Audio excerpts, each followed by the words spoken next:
Tov. Nous sommes à Amos, Perek Het. Be'ezrat Hashem, la semaine prochaine, j'espère qu'on fait Siyum du Sefer Amos. Avant Hanouka, Siyum Sefer Amos. Il fait partie des Nevi'im Aharonim qui sont très longs. Il y a Hoshéa, il y a Zecharia, il y a Amos. Ils sont très longs. Les autres, ils sont petits. Yoel, on a vu, relativement petit. Malachi, petit. Obadiah, petit. Beaucoup de livres qui sont Haggai, pas très long. Tsephania. Mais ceux-là, Yona, un peu plus long, mais relativement petit, 4 prakim. Amos, c'était Amos. C'était assez chargé. Alors, j'aimerais lire maintenant avec vous les Perek Het, tout le Perek. Et là-bas, au milieu du Perek, en fait, il y a 2 psukim qui sont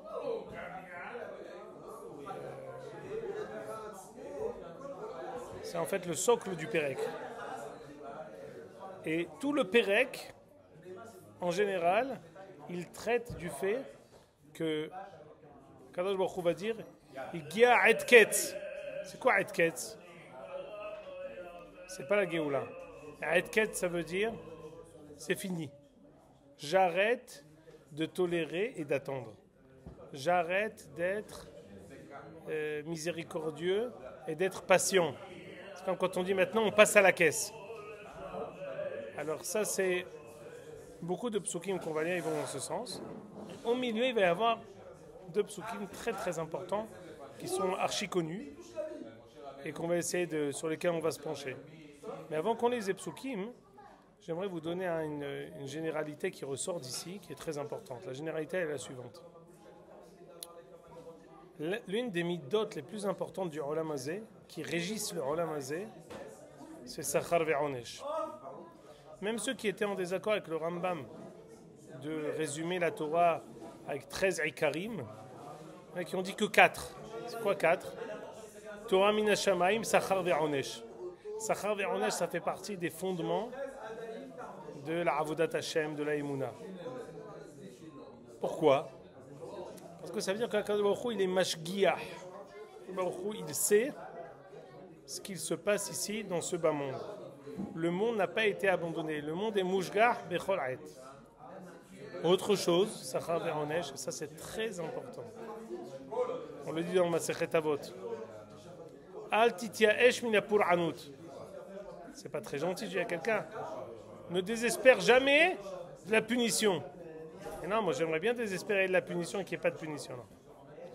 Parfois on voit ce qu'on appelle Derech Reshaim Tzaleha. Voilà les Reshaim qui réussissent. Parfois on voit des gens qui restent impunis toute leur vie sur des choses qui sont révoltantes. On peut voir ça ici dans Médinat Israël, dans beaucoup de choses. Il y a des personnes qui sont en haut et qui décident de mi-yahya ou mi-yamout de manière arbitraire, impunément. Ils ont l'impression, en tout cas les gens qui sont en bas, que de manière constante et indéfinie, ils resteront dans cette position-là et continueront à nuire en toute impunité. Yesh din, yesh dayan. Même si à vue de nez, ça ne se profile pas, qu'ils vont être punis pour tout le mal qu'ils font, toutes les injustices. Et en fait, ils sont même persuadés qu'ils sont dans leur bon droit. De là où ils sont, avec la télécommande, ils sont dans leur bon droit de nuire à qui bon leur semble. Yesh din ve yesh dayan. Masechet Avot nous dit Al tityaesh min hapur anut. Ça veut dire quoi? Ça veut dire que Al kol ne'alam Akadosh Baruch Hu yavi b'mishpat. Hen gadol, hen katon. Surtout, on va être jugé. Ça nous donne une très grande responsabilité, mais au même titre que Akadosh Baruch Hu juge et punit, il récompense. Donc c'est quelque chose, la raison pour laquelle Baïtous a tout lâché, c'est parce qu'il a entendu qu'il n'allait peut-être pas être récompensé. Quand il a cru que Sachar mitzvah behaya alma leka, pour lui ça a été une gifle. Donc en fait il n'y a pas de hashgaha. C'est le yesod de la Natsrut ensuite, qui dit qu'on peut faire ce qu'on veut Baal Hamazé. Parce que finalement Akadosh Baruch Hu ne punit pas et ne récompense pas. On n'a pas la possibilité de l'étaken et tamarasim. Quand tu sais qu'il y a une punition, vous savez, c'est comme quand il y a quelqu'un qui fait dans une classe qui fait des bêtises. Tant que le moré, le maître ou la maîtresse le punit, ça veut dire que Yashtik va. À partir du moment où on a désespéré de lui, il dérange, genre tout le monde dit mais non. Lui, j'ai fait Yehush. C'est-à-dire que quand il n'y a pas de punition, il n'y a pas non plus de tikkun. La punition, c'est la possibilité pour nous de savoir qu'il y a une possibilité aussi de réparer. Le zéchout d'être puni, c'est la possibilité de réparer. C'est pour ça que Alechem, et sur personne les punitions, mais quand il y a la punition, c'est aussi le yahas, que le Baruch Hu se tourne vers nous. Un enfant, parfois, il fait des bêtises, c'est pour attirer l'attention. On veut l'attention, même pour la punition. On veut une attention, quelle qu'elle soit. Même la punition, ça nous intéresse. Mais tu vas être puni. Oui, mais pourvu que tu me regardes. Voilà, on ne dit pas ça comme ça. Mais la punition, c'est aussi une façon et une manière pour Akadosh Baruch Hu de se tourner vers nous. D'avoir un dialogue avec nous. Il parle aussi avec la punition. Donc, l'un des fondements, l'un des axiomes de la Emouna, de Al Titiesh Minapur Anout, Sachar Ve'onesh, que les Rechaim vont être punis, que les Tzadikim vont être récompensés. Chacun de nous, on va être puni, on va être récompensé pour les mitzvot. Ça fait partie des axiomes que les Nevi'im ont répétés param ahar param. Parce que quand un Israël s'oublie dans ses avérotes d'une manière ou d'une autre, il décide Akadosh Baruch Hu ne va pas réagir. Il a l'illusion qu'il peut continuer à agir impunément sans avoir la possibilité d'avoir un yahas de Akadosh Baruch Hu qui se tourne vers lui. Alors, par rapport à cette erreur-là, on a tous les psukim qu'on va lire ici. Alors, je vais les lire très brièvement et on va arriver après à des psukim. Vous allez être étonnés. Alors, lisez avec moi Perek Het et on va aller ensuite au centre du Perek. Koir ani Adonai Elohim ve'ine keluv kaitz. Amos dit, voilà, Akadosh Baruch Hu a montré un panier avec des figues qui sont pas mûres. Amos. Baruch Hu dit à Amos, que vois-tu? Va Omar keluv kaitz. Un clouve. Sal malé sofet te'enim. Je vois un panier avec des figues mais qui sont pas bonnes. Yomer Adonai. Et là, Akadosh Baruch Hu explique là, Akadosh Baruch Hu ne demande pas à Amos, qu'est-ce que tu interprètes? Il lui donne l'interprétation. Ba aketz el ami Israël. Quelqu'un dit, ah, magnifique, la Géoula. Non, pas du tout. Ba aketz. On va passer à la caisse. L'addition, s'il vous plaît, vous allez payer. Dit Rashi, ba aketz. Ah, Rashi ne dit pas. Mais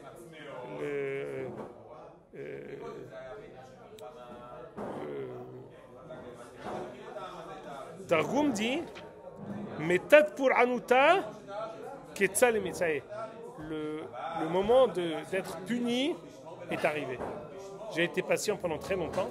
Maintenant, on va passer à l'addition. Lo osifod avor lo. Je ne vais plus attendre. Et là, quand Baruch Hu s'exprime et dit, Ve'elinu shirotechal bayom ha'u.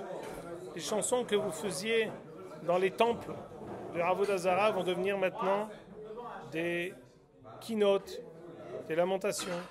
Neum Adonai Elohim. Rava Perer bechol makom ishlich as. Fini maintenant. Vous allez voir des cadavres dans chaque endroit. Tout le monde va être bouche bée.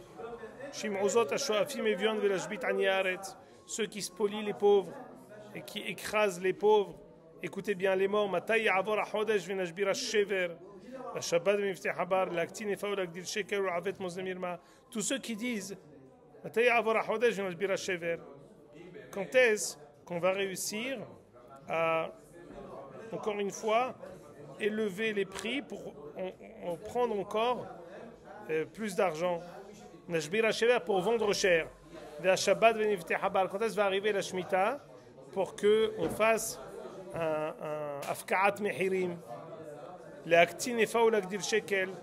Est-ce qu'on va augmenter les prix et rapetisser le kilo? 1 kilo, monsieur, il me donne 800 grammes, mais avant il coûtait 10 shekels, maintenant il coûte 20 shekels. L'Aktin Efa, c'est-à-dire que le poids pour lequel tu veux faire l'équivalent, on le rapetisse. Les Agdil Shekel, on augmente les prix. Ou l'Aved Mosnem Irma est également faussé la balance.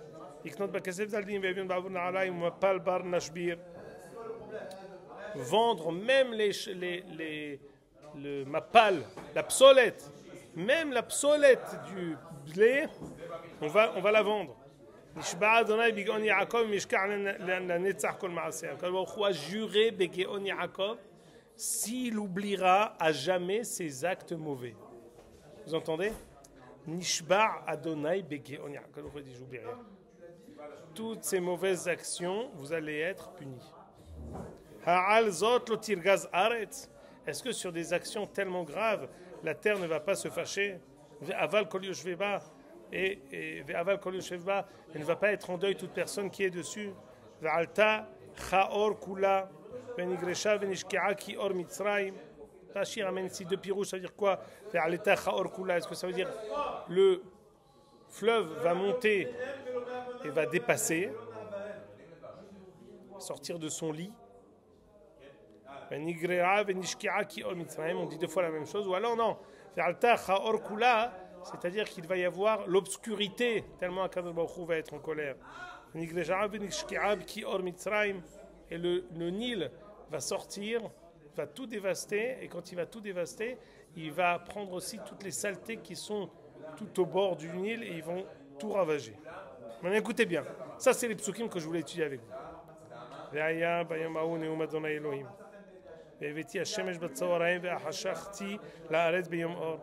J'amènerai le soleil en plein après-midi, c'est-à-dire qu'il fera nuit en plein jour, et j'obscurcirai la journée, même en plein jour. Toutes vos fêtes vont devenir des deuils. Toutes vos chansons, des lamentations. Chacun va de mettre un habit de deuil. Chacun va s'arracher les cheveux tellement il va être malheureux. Et je ferai cet événement comme Evel Yahid ve Harita Kiyomar, et la fin sera très amère comme la mort. Alors écoutez bien. Hine yamim ba'im, pasuk Yud Aleph. Hine yamim ba'im neum Adonai Elohim. V'shachti ra'av ba'aretz. Lo ra'av la'lechem v'lo tzama la'mayim ki nishma et divrei Hashem. À la fin des temps, dit Akadosh Baruch Hu, j'enverrai une soif et une faim particulières. Pas une soif et une faim habituelle du pain et de l'eau, mais plutôt écouter la parole de Dieu. Mais Naomi Amadiam, chacun ira d'endroit en endroit, mitzafon de la misère, et tous les vakash et dvar Hashem. On cherchera tellement ils seront assoiffés, ils chercheront dvar Hashem velo imtsaou. J'ai une question à vous poser. C'est une bracha ou c'est une klala? Dit Yaakov. Je crois qu'ils en ont fait une chanson. Il n'y a pas un makam comme ça? Il y a une chanson comme ça. Il y a un makam, qui c'est qui chante ça? Ah, tu vois. Laisse-moi te dire, s'il y a une chanson comme ça, c'est un scandale. Un scandale. Voilà, on regarde ce que dit Rachid. Neyamim baim neum Hashem Elohim yishachti ra'av ba'al v'ra'av ra'av tzamaim yeshua divrei Hashem kim nishmoa shetifsok mikem ruach hakodesh. C'est une klala. Une klala. En tout cas, on va dire, c'est une nevoua qui n'est pas clémente. C'est-à-dire que quand on nous dit, vous continuez, vous êtes comporté comme ça, je vais vous donner toutes ces punitions. Mais également, je vous dis une chose, vous allez je vais vous retirer la Nevoua et le roi HaKodesh. À tel point que la fin du pain et de l'eau seront pour vous quelque chose de secondaire par rapport à la demande profonde de vouloir retrouver le roi HaKodesh. Vous n'aurez plus quoi que ce soit qui va être clair. Qu'est-ce qu'il dit ici le passouk suivant? Vous allez d'endroit en endroit, de l'ouest au l'est, du nord au sud. Et chotetou les vakeshet varachem Elohim tsaou. Vous naviguerez d'endroit à un autre, Elohim tsaou, et vous ne trouverez pas. Parce que ce sera l'indécision, ce sera l'ignorance la plus totale. Tout le monde s'évanouira de cette soif. Nekuda. Qu'est-ce que vous pensez? Tu entends Jacob? C'est pas une bracha. C'est vrai que voilà la soif ou la faim, hein, mais le manque de Ruach HaKodesh de Dvar Hashem va être tellement grand qu'on va aller jusqu'à s'en évanouir. C'est ça ce que je vais étudier avec vous aujourd'hui. Il y a sur ça, hein, je vais donner à chacun de vous une feuille qui est double face.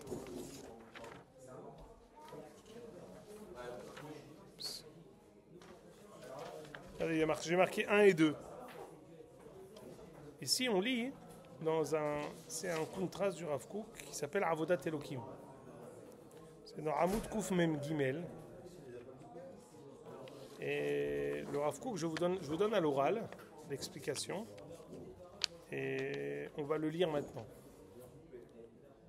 En fait, le fait que Am Israël ait été exilé de sa terre, comme ce qu'on a répété plusieurs fois, l'exil n'est pas seulement un déplacement géographique.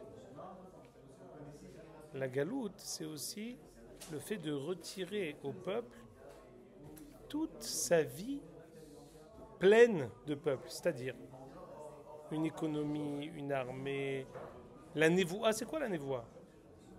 C'est le regesh, c'est le dimion, c'est le Navi quand il était habité par la névoua. Souvent dans Sefer Melachim, on appelle le Navi un Meshuga. Pourquoi? Parce que quand quelqu'un il était pris de la névoie, ça lui prenait toute sa personnalité, il tombait à la renverse. Qu'est-ce que je veux dire par là?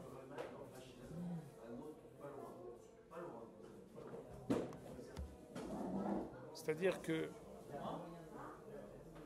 la possibilité de vivre une vie pleine, c'est en Eretz Israël.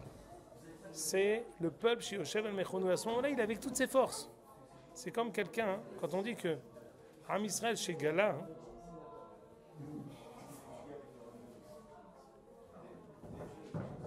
Meyad chez Harav Bet Hamikdash, en lo HaKadosh Baruch Hu be'olam ela dalet amot shel halacha bilvad.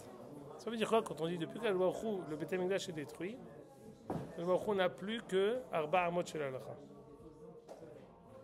Ça veut dire quoi Arba amot shel halacha? C'est-à-dire que tout ce qui était Nevoua, Ruach HaKodesh, le Bet Hamikdash avec l'esthétique, la beauté, la chanson des Lévim, toutes ces choses-là, ça nous a été retiré. On s'est recroquevillé dans Arba Amot Shel Halacha. Arba Amot Shel Halacha, attention, c'est très riche, mais c'est tellement réducteur par rapport à la plénitude qu'on avait quand on était en Eretz Israël. Quand on dit ici, vous aurez faim et vous aurez soif, on dit ici, on ressentira un manque bien plus profond que le manque de la faim ou la soif. L'une des sibotes de la kfira, une des raisons, on a une très grande, donc il peut y avoir il y a 100 ans, il y a 200 ans, des personnes qui sont kofrim, personnes qui sont des hérétiques, qui remettent en cause beaucoup de yesodotes de la religion, c'est justement cette soif. Quand quelqu'un qui a très soif, il a soif de beaucoup de choses, et il boit de l'eau salée, ou il mange quelque chose qui n'arrive pas à le rassasier. On a un manque profond, et on cherche comment réussir à assouvir cette volonté profonde. Et on n'arrive pas. Et on ne sait pas ce que c'est. Alors on va chercher chez les autres. On va chercher dans les Tarbuyot Zarot. On va chercher dans Tarbuta Ma'aravit. On va chercher en Europe. On va chercher en Amérique. On va chercher la Chokhma qui existe chez toutes les civilisations. Parce qu'on ressent que la Torah, telle qu'elle est maintenant réduite au Arba Amot Shel Halacha, elle n'arrive pas à répondre à tout cet ensemble. C'est comme quelqu'un qui vit à Hasve Shalom, quelqu'un qui est sur une chaise roulante, qui est paralysé, il est à 5% de sa possibilité de vie si on connaît quelqu'un qui court, qui saute, qui marche. On comprend. Maintenant, lui, sur ces 5%, il est à 100%. Parce que dans les 5% qu'il a, si on avait décidé que 100% c'est quelqu'un qui court, qui marche, qui saute, et qui a la possibilité de se mouvoir, de bouger ses mains, ses pieds, il est à 100% sur 5% possible. C'est énorme, 100% sur 5%. Mais on a oublié les 95% qui nous manquent. Ce quelqu'un, il est en manque des autres 95%, il cherche sans arrêt. Et il a soif et il a faim sans arrêt de ces 95%. Mais il ne sait pas de quoi, parce qu'il a même pas cette toda'a, il n'a même pas cette conscience. Quand on a quitté l'Eretz Israël après la galoute, les Atid Lavo, qu'est-ce qui se réveille en nous? Cette même soif, cette même faim. De quoi? De quelque chose de grand. De vouloir rattraper, de vouloir retrouver, de vouloir compléter toutes ces parcelles de vie, toutes ces parcelles qui sont les parties intégrantes d'une personne. C'est son ratson, c'est son da'at, c'est son regesh, c'est l'esthétique, c'est la possibilité d'avoir un panel extraordinaire de plein d'autres choses qui sont Arba Amot Shel Halacha. Et on cherche, parce qu'un homme normalement conçu, quand quelqu'un il aime bien l'esthétique, c'est pas qu'il est méfounak. Il y a un houche comme ça, il n'a pas par hasard créé un sens de l'esthétique chez la personne. Au Beth Amikdash, il avait sa meilleure place. Parce que c'était là-bas, tout était, on va dire, pas homogène, et tout était là-bas.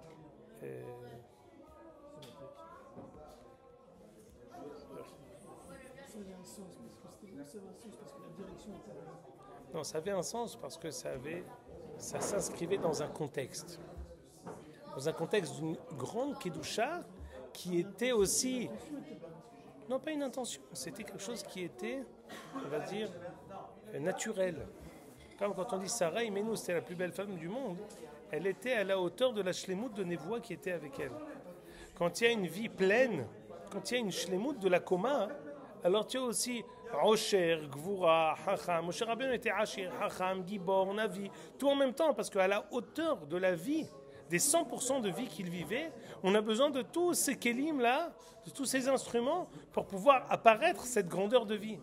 Am Israël, qui habite en Eretz Israël, sa vie, elle s'exprime dans 1001 plateformes, qui sont tous des expressions qui sont justes et qui font partie intégrante de cette personnalité qui est Am Israël.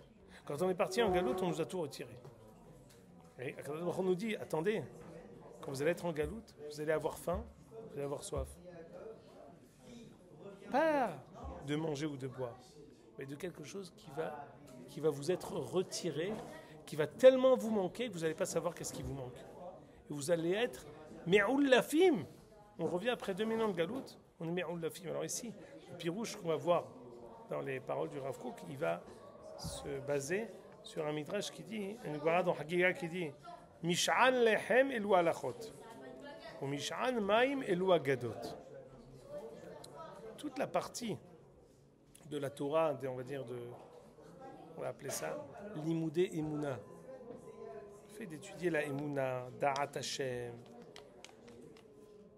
tous les limoudim qui sont des Rishonim, Chovot HaLevavot, Moreh Nevuchim, tous les Sfarim du Ramchal, tous les Sfarim du Maharal de Prague, tous ces Sfarim-là qui traitent, on va dire, de ce qui est Emunat Israël Vetorah.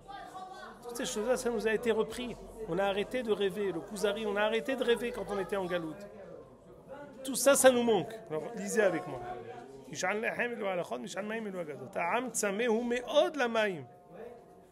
On a très soif de quoi? L'eau, la Haggadah, tout ce qui est Haggadah, on le compare à l'eau. Le peuple a très soif de Haggadah. Et Sodot HaHalacha, inam gamken Haggadot. Les halachot aussi dans la profondeur, telles qu'on les perçoit d'une manière très profonde, c'est aussi le Yesod Ilchati. Il est aussi très profond. Il est très profond. On peut aussi l'assimiler à l'eau. Haggadah Gdola dirait kolelet razé Torah. Ça inclut tout ce qui est les Sodot à Torah, vechol mehkar nisgav vekadosh.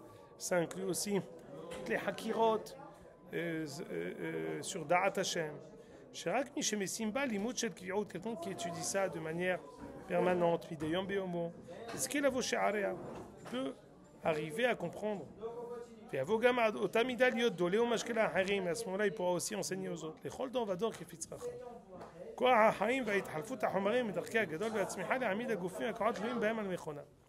L'eau, dans chaque chose, ça a toujours été le koach hamatzmiach. L'eau, c'est ce qu'on pour pouvoir arroser, on met de l'eau. Quand quelqu'un il veut, on dirait, j'ai des amis qui sont un peu tivroni. Quoi, tivroni? Qui ont des boutons et tout ça, alors ils commencent à boire beaucoup d'eau, ils commencent à manger des herbes, ils mangent de la laitue et tout ça. C'est des trucs un peu... L'une des choses pour pouvoir évacuer les réalim, ils boivent de l'eau. Ils boivent beaucoup d'eau. Tu fais un régime de 24 heures, tu bois que de l'eau pendant 24 heures. Et après, tu sors tous les éléments toxiques de ton corps. À ce moment-là, tes boutons, tes psoriasis, ce que tu as, ça va se résorber. Ou là, j'en sais rien. Mais ils adorent ça. C'est parmi les choses qui... L'eau, il faut boire de l'eau. Quelqu'un qui est allergique, tu lui dis bois de l'eau. Quelqu'un qui a des boutons, tu lui dis bois de l'eau. Pourquoi? Parce que l'eau, tu régénères. L'eau, ça devient du sens, tu régénères. De manière permanente, tu régénères. L'eau, elle régénère la totalité du corps. L'eau, quand on est en galoute et qu'on a soif, on a besoin de l'élahléa. Tu dis à quelqu'un, c'était bien chiant, il te dit c'était yavesh. On dit yavesh. Yavesh, ça veut dire c'était que des carrés. Il n'a pas donné de... Il n'a pas mouillé un peu tout le tochen de son chiot. Écoutez bien. La première ligne de la deuxième page. Hamatzav hayavesh huwa otzer bekirbo et hachomer hamuchal lema'aseh. Quand quelqu'un il sait quoi faire, tu as un mode d'emploi. Un mode d'emploi, c'est yavesh. Quoi faire pour pouvoir faire marcher un appareil, c'est un mode d'emploi. C'est yavesh. Que quand il y a un peu d'humidité, un peu d'eau, ça permet à quelqu'un d'avoir la possibilité de comprendre les choses. C'est comme si je donne un théorème et je l'explique. Le théorème, c'est yavesh. L'explication, son illustration, la possibilité de donner plusieurs méchalim pour comprendre. Alors, je peux connaître quelque chose, le savoir, mais je peux ne pas l'avoir assimilé. L'eau, l'humidité, c'est assimiler quelque chose, c'est le vivre, c'est réussir à le faire descendre dans ma madrigat haïm, de le vivre, de vouloir mon devoir. Quelqu'un qui peut être un très bon ouvrier, qui fait ses matalotes, fait tout ce qui lui incombe. En fait, il ne comprend pas, il ne le veut pas, il le fait contre son gré. Ou il y a quelqu'un qui aime, qui fait avec son cœur, qui comprend. Pas la même chose. Le résultat sera différent. La manière dont ça va être fait va être différente. Les solutions qui vont être trouvées par les deux ouvriers vont être différentes. Parce que dans un cas, j'accomplis des actes. Dans un autre, je vis une vérité et je l'accomplis.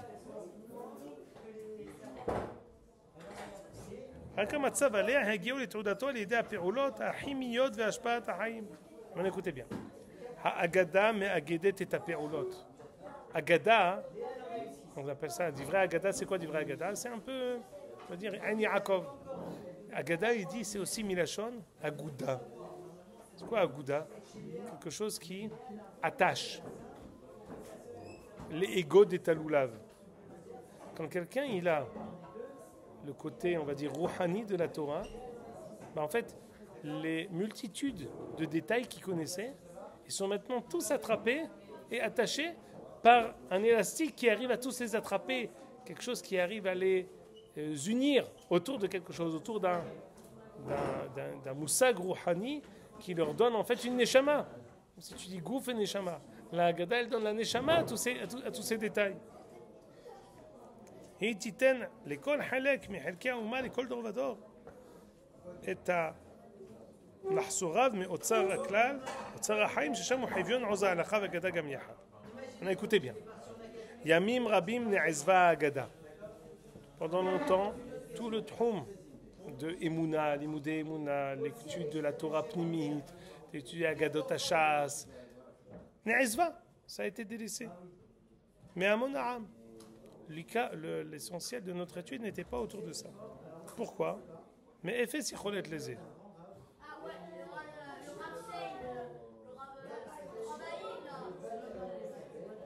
Ou merabim migdolé akisharon. מסיבות של הסכמות ושל חולשה שלא יכלו לעוקרן כל גדולי הדורות שניחנו נגדם. Ça veut dire quoi? Écoutez bien. Ils ont arrêté d'étudier la Haggadah et du Hamon Ha'am et des Gdolei HaKisharon. Pourquoi?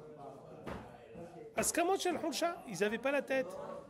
Quand on a été en galoute, on nous a pris cette possibilité de pouvoir percevoir, comprendre, assimiler tout ce qui est la Torah pnimit.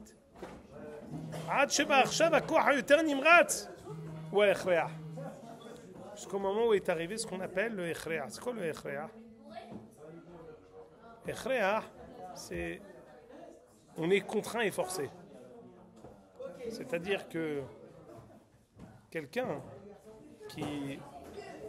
Quand il y a quelqu'un qui a des dents de lait et que les dents définitives elles poussent, pourquoi elles tombent les dents de lait? Quelqu'un les a cassées avec un marteau?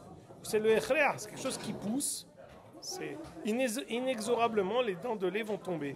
Pourquoi? Parce que les dents définitives poussent.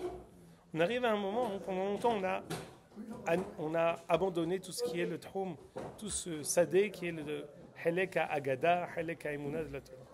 Mais maintenant, contre notre gré, nous sommes appelés à étudier et à approfondir ce sujet. Pourquoi?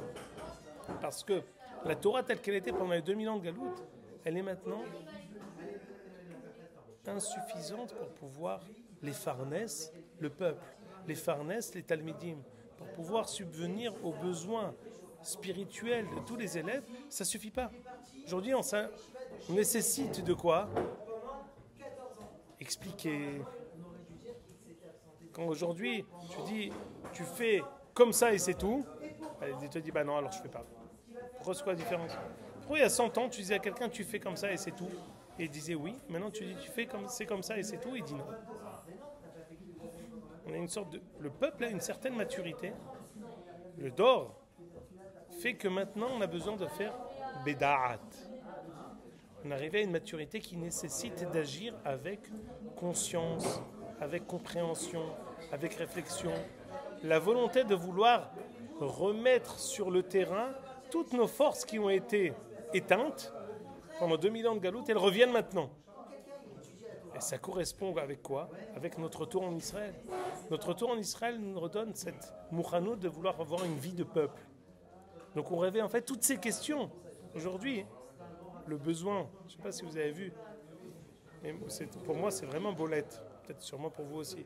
Quand tu vois la musique israélienne, tu te dis c'est un pâle, je parle pas religieuse, une pâle réplique ou une pire réplique de ce qui se fait chez les Européens et chez les Américains. C'est-à-dire que c'est parfois, ils ont copié, mais en pire.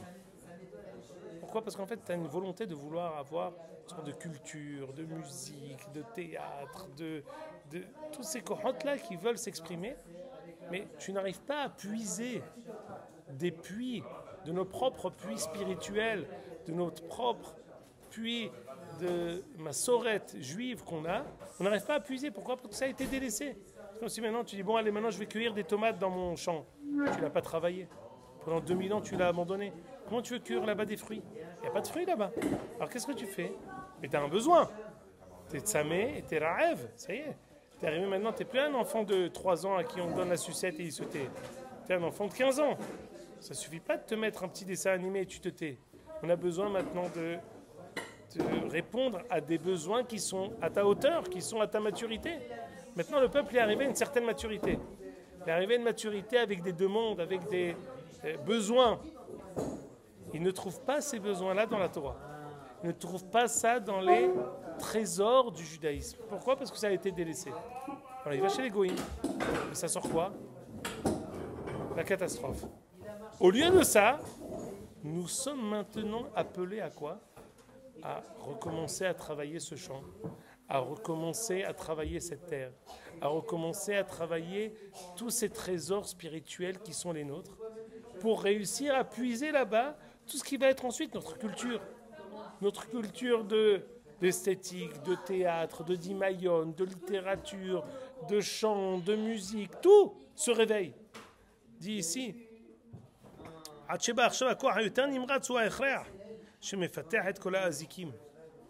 si tu essayes de coller, tu veux éviter qu'un enfant il grandisse. Il ne peut pas grandir. Tu peux pas éviter que quelqu'un grandisse. La croissance, c'est inexorable. Le echreah, il se fait quoi qu'il arrive. Le peuple est arrivé à maturité, il a une demande. Il dit non, une maman a dit à son fils, ça c'était bien quand tu étais petit. Petit enfant, petit problème. Grand enfant, grand problème. Yahsara, quand tu étais petit, tu étais mignon. Maintenant, si j'avais pu te rendre encore petit, c'était bien. Ça n'existe pas. Le echreah, il pousse. Rakouye aurait un taroir. Ce besoin-là, c'est lui qui nous pousse. Rakouye et Zorbik Vrabeot. Écoutez bien maintenant. Ra'av Gadol Ba'aretz. Aujourd'hui, nous sommes maintenant avec une très grande famine, très grande faim. Lo Ra'av l'Alehem, lo Tzem l'Aim, ki nishma et Dvar Hashem. Fin Naom Yamadia, mitzafon l'Adit l'Ashutol, v'kesh Dvar Hashem, mitzao, b'yom t'alefna betulot, v'behoim. A'ilou fenoba mitzad Ra'av. On est évanoui, pas parce qu'on a faim. Argasha ba she'omnam Ra'av yesh. C'est vrai. On a cette faim-là. Omnam haser mazon mavri. On n'a pas de quoi donner à manger, on n'a pas de quoi réussir à apaiser cette faim.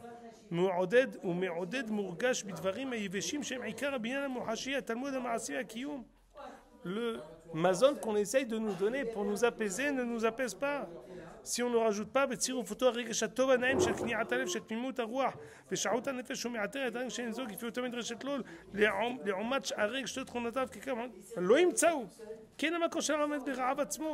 on n'a pas soif, ou on n'a pas faim parce qu'on a faim, on a soif. Mais il nous manque le mesh'ain maïm, la hayot haregesh. En fait, ce qu'on a, il nous manque toute cette partie-là de Agada, de toutes ces kohot-là qui ont été abandonnées pendant la galoute par la force des choses, le fait qu'on ait été exilé. C'est ça ce qui nous a été pris. Et c'est ça, c'est pour ça que je dis, ce pasouk-là, c'est pas une klala, mais c'est en fait dans cette névoie qui est dure. Je vous enlève le roi HaKodesh, après vous allez languir. Eh ben, on a aussi la possibilité du tikkun. Vous allez avoir tellement faim, tellement soif de ça, que vous n'aurez qu'un seul choix, de revenir, de recommencer à travailler ce sadé, de recommencer à retrouver ces trésors, pour être à la hauteur de cette soif et de cette faim impossible et insupportable. On termine les 2 derniers psukim. Tous ceux qui juraient, le dernier pasuk, ceux qui juraient par les avodot zarot, dit Akadosh Baruch Hu, benafelu, lo yakumu od, seront punis et Akadosh Baruch Hu ne leur donnera pas de trouma. Mais Ezrat Hashem, la semaine prochaine, Siyum du Sefer, qui nous a mis très longtemps, qui n'était pas facile, qui était difficile, on s'est cassé les dents, mais Baruch Hashem, en faisant cette étude hebdomadaire, on a réussi à terminer le Sefer. Bezrat Hashem, la semaine prochaine.